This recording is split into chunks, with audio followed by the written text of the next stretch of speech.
de lo que podemos estar completamente seguros es que en el tiempo que nos resta todavía de este lado de la eternidad, a todos nos toca una cuota de sufrimientos. No sabemos cómo, no sabemos en qué grado, pero créanme, hermanos, a todos nos toca sufrir. El Señor Jesucristo es descrito proféticamente en el libro de Isaías como un varón de dolores experimentado en quebrantos. Un varón de dolores. No simplemente que fue quebrantado, es que el Señor fue experimentado en quebrantos. Y el apóstol Pedro nos dice en su primera carta, en el contexto de los sufrimientos del Señor, que Él nos dejó ejemplo para que sigamos sus pisadas.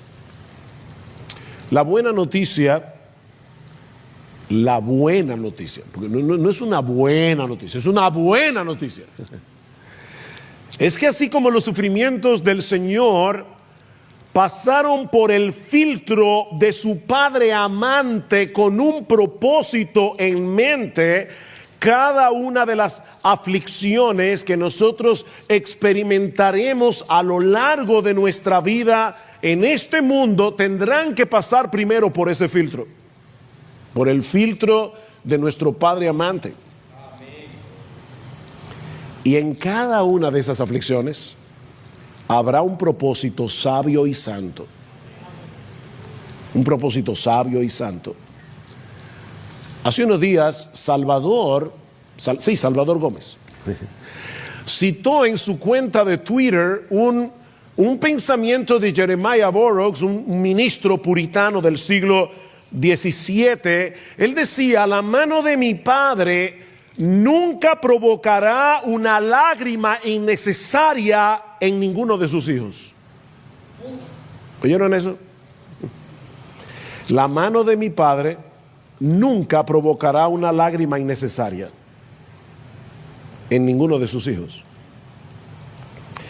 Vayan conmigo, por favor, a dos pasajes clave que nosotros encontramos en la carta a los Hebreos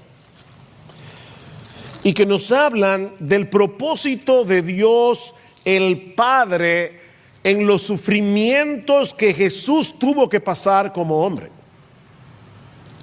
Y yo quiero mostrarles en esta tarde, es una meditación que espero sea breve, dos puntos únicamente: los sufrimientos y la madurez de Jesús, o el sufrimiento y la madurez de Jesús, y luego veremos el sufrimiento y nuestra madurez. Eso es todo lo que queremos ver en esta noche. Hebreos capítulo 2, versículo 10.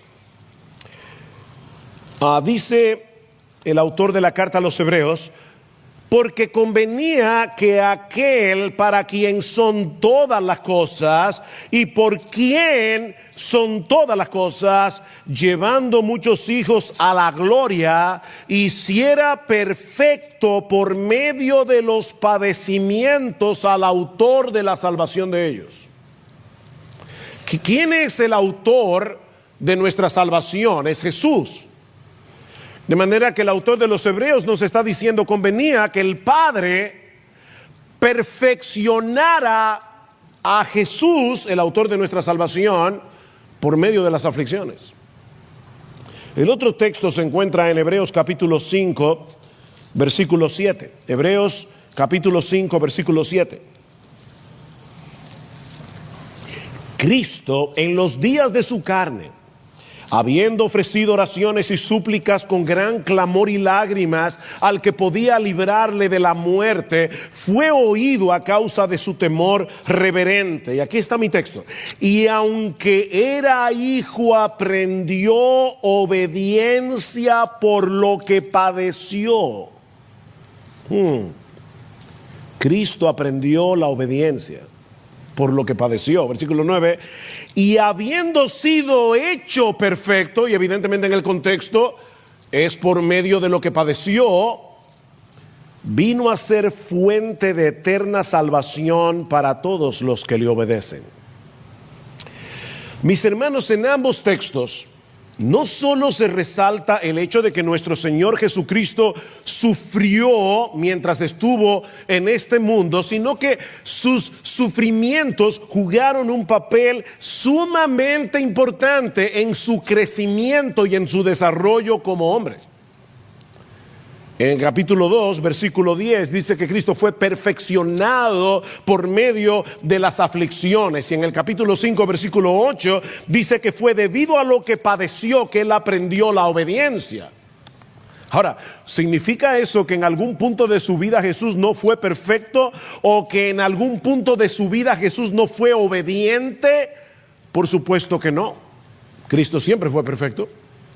Y Cristo siempre fue obediente. De hecho, la misma carta a los hebreos nos dice eso. Hebreos capítulo 4, versículos 14 al 16. Dice: teniendo pues un gran sumo sacerdote que trascendió los cielos, Jesús, el Hijo de Dios, retengamos nuestra fe, porque no tenemos un sumo sacerdote que no puede compadecerse de nuestras flaquezas, sino uno que fue tentado en todo como nosotros, pero sin pecado. Jesús fue sin pecado. Por tanto, acerquémonos con confianza al trono de la gracia para que recibamos misericordia y hallemos gracia para la ayuda oportuna. Y más adelante, en el capítulo 7, en el versículo 26, escuchen cómo se describe a Jesús como nuestro sumo sacerdote. Porque convenía que tuviéramos tal sumo sacerdote, santo, inocente, inmaculado, apartado de los pecadores y exaltado más allá de los cielos. Mis hermanos, el Señor Jesucristo fue impecable, es decir, Él nunca pecó, nunca ni por un segundo Él desobedeció a su Padre desde la cuna hasta la tumba. Sin embargo, fue por medio del sufrimiento que Dios lo capacitó para llegar a ser el autor de nuestra salvación, y vamos a ver ahora en qué sentido, y para alcanzar plena madurez como hombre. Jesús fue perfeccionado, Jesús alcanzó la plena madurez a través de las aflicciones. Eso es lo que dice en el capítulo 2, versículo 10. Y la palabra perfeccionar que aparece en ese texto conlleva la idea de alcanzar la meta más alta. Esa es la idea de perfeccionar. Para que Cristo llegara a ser nuestro Salvador, mis hermanos, Él tenía que identificarse plenamente con nuestra condición humana. Es a eso que se refiere en el capítulo 4, versículo 15 que leímos hace un momento. No tenemos un sumo sacerdote que no pueda compadecerse de nuestras flaquezas. ¿Saben por qué?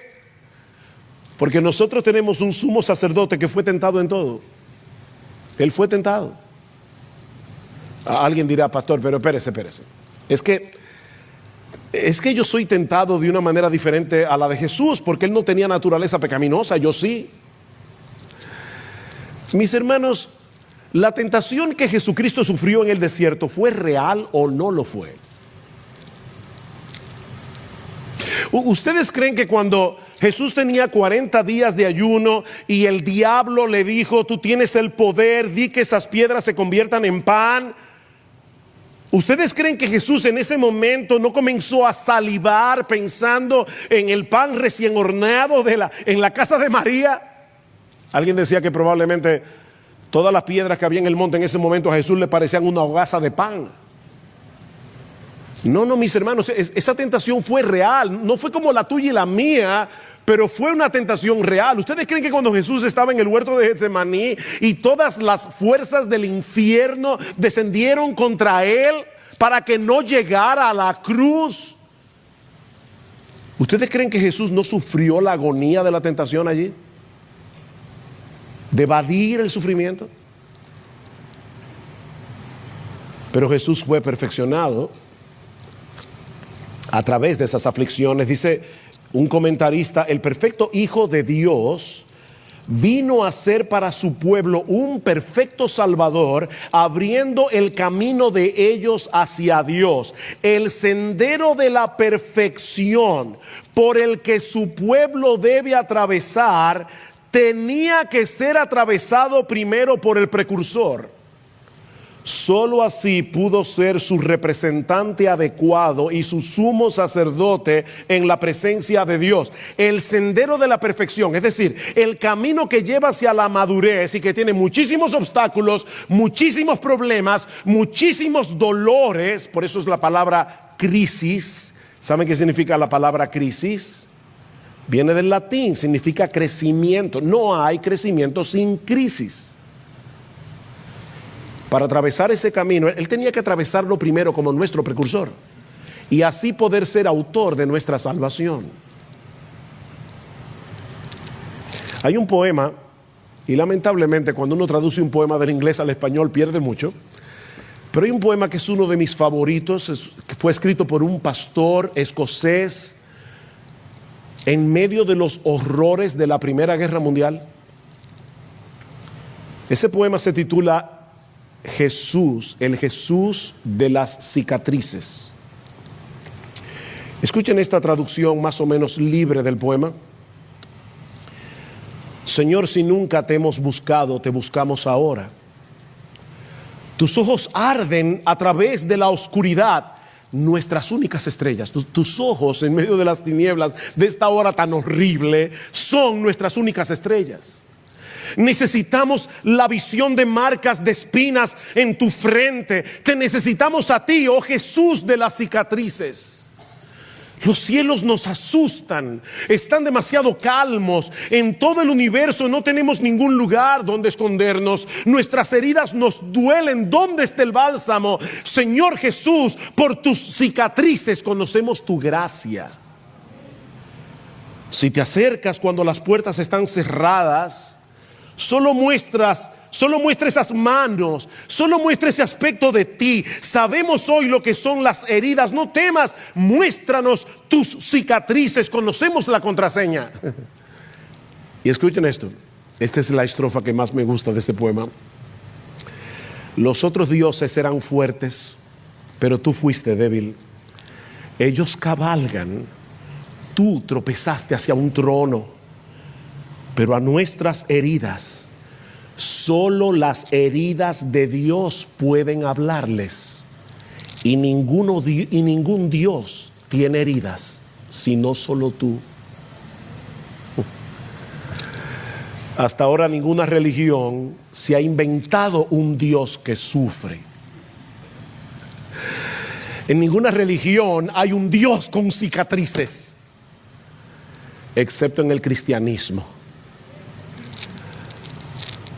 Alguien hace la siguiente paráfrasis de Hebreos 5:8, porque el Señor no solamente fue equipado por el sufrimiento, por decirlo así, para venir a ser nuestro Salvador y nuestro sumo sacerdote, sino también que sus sufrimientos fueron el campo de prueba en el cual su obediencia adquirió plena madurez. Por eso dice que Él aprendió la obediencia. No fue que Cristo pasó de la desobediencia a la obediencia. No, porque Él nunca fue desobediente. Por eso alguien parafraseó Hebreos 5:8 diciendo: y aunque Jesús era el Hijo de Dios, Él tuvo que aprender por experiencia lo que es obedecer cuando obedecer implica sufrimiento. Esa fue la parte que Jesús no conocía cuando estaba en el cielo. Porque Dios no sabe lo que es sufrir de esa manera. Dios lo sabe intelectualmente porque Él lo sabe todo. Pero Dios no había experimentado clavos en sus manos porque Él no tiene un cuerpo como el tuyo y como el mío, excepto cuando Jesús se hizo hombre. Así que sí, Jesús aprendió una clase de obediencia experimental que Él no había conocido antes. Y por eso se identifica contigo y conmigo cuando la obediencia nos duele. Ahora, mis hermanos, si el impecable Hijo de Dios tuvo que atravesar por el sufrimiento para alcanzar plena madurez, ¿cuánto más nosotros que estamos llenos de pecados y de imperfecciones? Y eso nos lleva a nuestro segundo encabezado. Yo le dije que era breve, una meditación. Ya vimos el sufrimiento y la madurez de Jesús. Jesús maduró a través del sufrimiento. Veamos ahora en segundo lugar el sufrimiento y nuestra madurez. Es imposible avanzar hacia la meta para la cual fuimos escogidos y salvados sin pasar primero por la escuela del sufrimiento. Vayan conmigo a Romanos capítulo 5. Romanos capítulo 5, versículos 3 al 5. Dice el apóstol Pablo, y no solo esto, sino que también nos gloriamos en las tribulaciones. ¿Es porque somos masoquistas? ¿Nos gusta sufrir? No, nos gloriamos en las tribulaciones, sabiendo que la tribulación produce paciencia, y la paciencia carácter probado, y el carácter probado esperanza, y la esperanza no desilusiona, porque el amor de Dios ha sido derramado en nuestros corazones por medio del Espíritu Santo que nos fue dado. Este fue uno de los textos que Nico citó varias veces este fin de semana, y él decía, la palabra derramarse allí significa como una cascada, descender como una cascada. El amor de Dios ha derramado como una cascada sobreabundante su amor en nuestros corazones, de tal manera que tú y yo sabemos por la cruz de Cristo que nosotros somos los amados de Dios. Y precisamente por eso podemos ver el sufrimiento de otra forma. Porque nosotros sabemos que ese Padre amante no va a permitir de ninguna manera que llegue a nosotros ningún tipo de sufrimiento si no es para nuestro bien y para su gloria. Él no lo va a permitir. Santiago, capítulo 1. Santiago, capítulo 1. Versículo 2. Tened por sumo gozo, hermanos míos, el que os halléis en diversas pruebas. Y es interesante este texto, porque la idea que Santiago nos da es cuando nos encontremos de repente rodeados de diversas pruebas. A nosotros nos gustaría que las pruebas llegaran un poquito más espaciadas y por turno, ¿verdad? Primero una, 5 años después otra. Pero no es verdad que muchas veces, por lo menos puedo dar testimonio que ha sido mi caso, no es verdad que muchas veces nosotros decimos, yo no aguanto una más, y llegan 15 más. ¿O eso no te ha pasado? Bueno, eso es lo que Santiago está diciendo. Tened por sumo gozo cuando de repente ustedes se encuentren cercados de diversas pruebas. Y otra vez, ¿y cómo tú quieres que yo tenga por sumo gozo eso? Sabiendo que la prueba de vuestra fe produce paciencia. ¿Ven la misma idea de Romanos? Y que la paciencia tenga su perfecto resultado, para que seáis perfectos, maduros y completos, sin que os falte nada. Sin que os falte nada. Pablo dice en 2 Corintios capítulo 4 versículo 16 que nosotros no desfallecemos cuando estamos en medio de la aflicción. Antes bien, aunque nuestro hombre exterior va decayendo, sin embargo, nuestro hombre interior se renueva de día en día, pues esta aflicción leve y pasajera nos produce un eterno peso de gloria que sobrepasa toda comparación. Mi hermano, yo creo que ese texto nos permite pensar que probablemente el eterno peso de gloria será comparable con los sufrimientos que nosotros hemos tenido que pasar aquí. Probablemente. Al no poner nuestra vista en las cosas que se ven, sino en las que no se ven, porque las cosas que se ven son temporales, pero las que no se ven son eternas.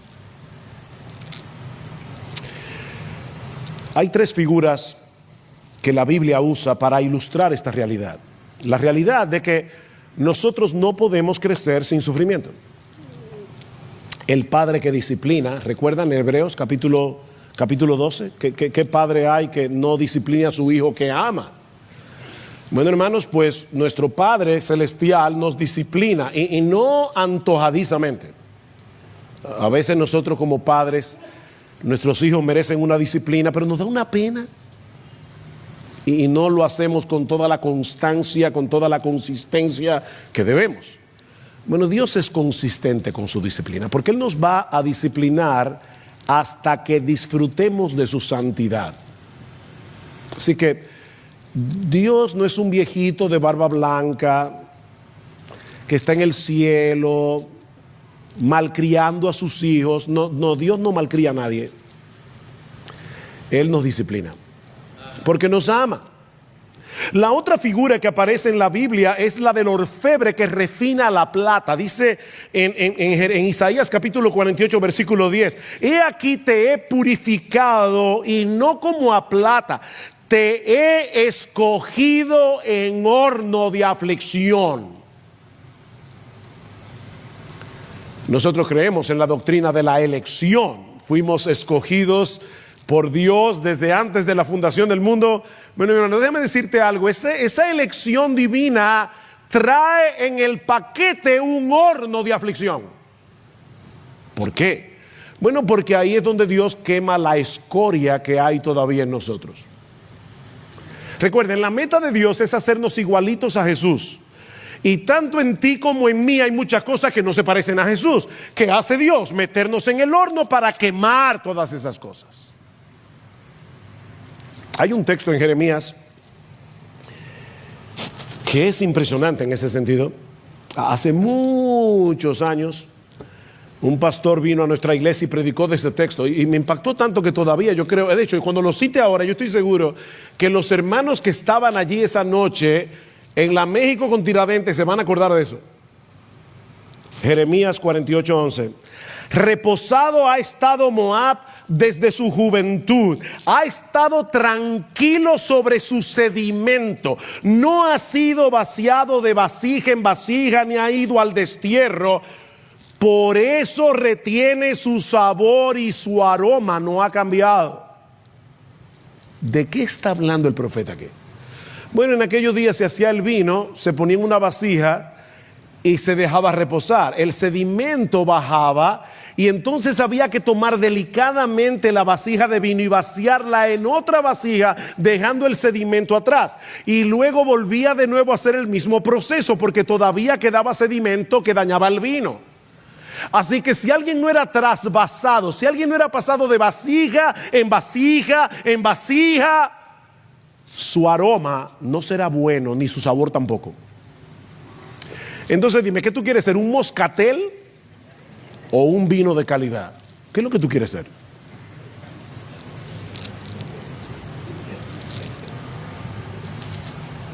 Uno se siente muy tranquilo en su zona de seguridad, ¿verdad?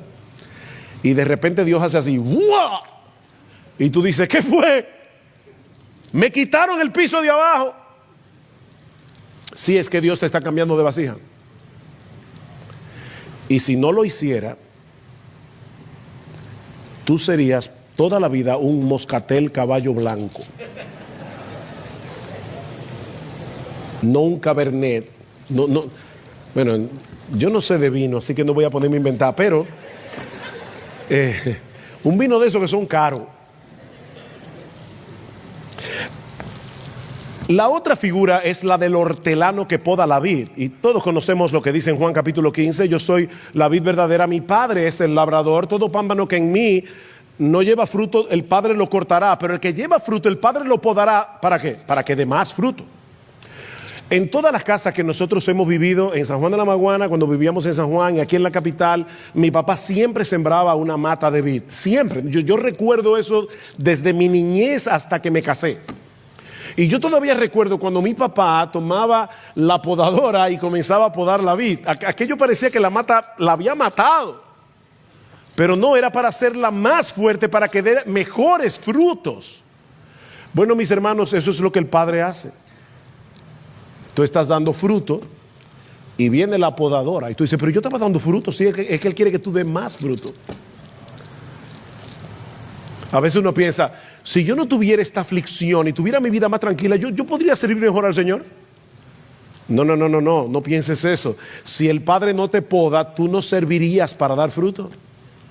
Dice un comentarista, la productividad de las ramas no solo depende de que permanezcan en la vid, sino de que sean podadas por el viñador. La poda es un procedimiento drástico que con frecuencia parece cruel, porque recorta mucho la planta hasta que queda prácticamente desnuda, pero cuando llegan otra vez la primavera y el verano hay mucho fruto, por causa de la poda. Ahora, debo aclarar que eso no quiere decir que el sufrimiento en sí mismo produzca crecimiento en el cristiano. No, muchas veces el cristiano se aplasta en medio del sufrimiento. No es el sufrimiento lo que produce el crecimiento, es la manera como tú reaccionas al sufrimiento. Es la forma como tú reaccionas al sufrimiento. Alguien dijo una vez, no es el sufrimiento lo que hace que una persona crezca, pero no se crece sin sufrimiento. Si queremos crecer, inevitablemente tendremos que pasar por la escuela del sufrimiento. Sin ella no podemos alcanzar ese eterno peso de gloria del que habla Pablo en 2 Corintios 4. Margaret Clarkson fue una autora de himnos que también escribió un libro titulado Destinados para la Gloria. Esta mujer tuvo una vida muy sufrida, lo que la llevó a experimentar mucha ira y desesperación en un momento de su vida, hasta que ella llegó a entender la doctrina de la soberanía de Dios y a saber, y ahora la cito a ella, que Dios manifiesta su soberanía sobre el mal, valiéndose del sufrimiento que es inherente al mal para contribuir al cumplimiento de su propósito eterno. Dios se vale del sufrimiento que es inherente al mal para cumplir sus propósitos.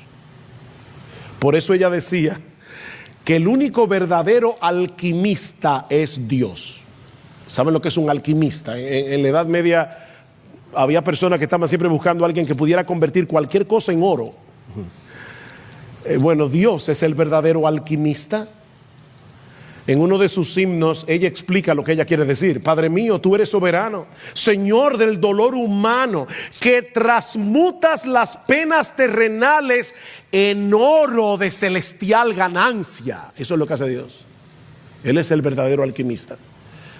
Anulando todo el mal como nadie sino el vencedor puede, tu amor persigue su propósito, el eterno bien de nuestras almas. Tu amor persigue su propósito. Y ese propósito es el eterno bien de nuestras almas. El problema es, mis hermanos amados, que nosotros quisiéramos que Dios dejara su trabajo por la mitad, ¿verdad? Ay, no me quieras tanto. No me quieras tanto, déjame así. Es como, imagínense un pintor que está pintando un canvas que tiene vida y él, como dice Lewis, él quiere pintar su obra maestra y constantemente el pintor está pintando y volviendo a raspar el cuadro para volver a pintar y tú dices, ay, yo prefiero ser un garabato. Pero resulta que Dios quiere hacer una obra maestra y Él no va a cesar en su empeño porque te ama demasiado. Él te ama demasiado. Dice Lewis, podemos desear, por cierto, que fuésemos de tan poco valor para Dios que nos dejara solos para seguir nuestros impulsos naturales, que Él dejara de tratar de prepararnos para hacer algo tan distinto de lo que naturalmente somos, pero en tal caso estaríamos pidiendo no más amor, sino menos. ¿Oíste eso? Cuando tú le dices a Dios, para, tú no le estás pidiendo que te ame más, estás pidiendo que te ame menos. Pedir que el amor de Dios se conforme con nosotros tal cual somos es pedirle a Dios que deje de ser Dios.